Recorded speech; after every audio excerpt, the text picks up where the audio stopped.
Welcome to the world of Ferrari. When Ferrari entered the SUV market with the Purosangue, it seemed like a huge step from supercars to a four-wheel drive vehicle that can fit the family. But it wasn't as big a leap as it seemed. Just 11 years earlier, the Italian supercar Marche had launched a car that had an almost identical footprint to the Purosangue. It was also powered by a V12 engine too, and just like the Purosangue, this Ferrari channeled its mighty power to all four wheels. This model had 4 seats too, but unlike the Purosangue, which left the world stunned by its mix of SUV credentials and supercar spec, its ancestor is perhaps a little forgotten.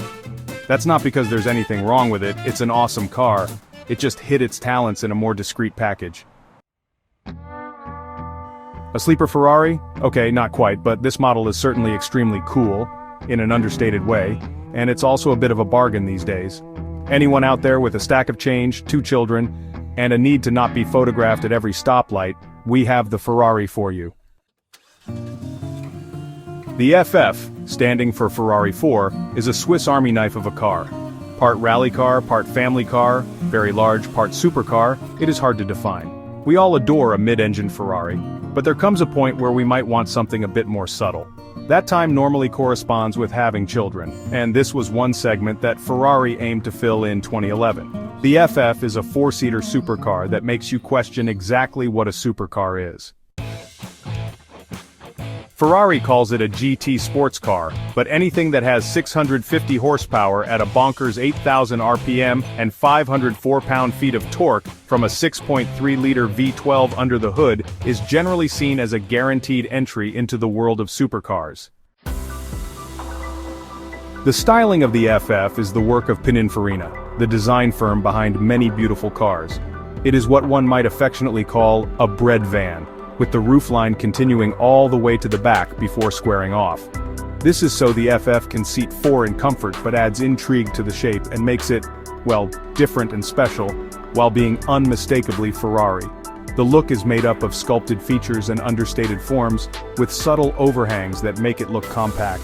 Airflows are channeled along the curves around the taillights and over the roof, creating low drag. Numerous wind tunnel sessions were dedicated to getting the rear of the car right, with air vents placed in the rear lights to reduce pressure in the wheel arch area. There is room inside the FF for 4 occupants with individual seats. The trunk size is large for such a sporting car, with 450 liters of space. Fold down the rear seats to almost double that to 800 liters. Ferrari says that all 4 people can take a standard-sized trolley case each with them, or it will fit 2 golf bags or even 2 children's strollers.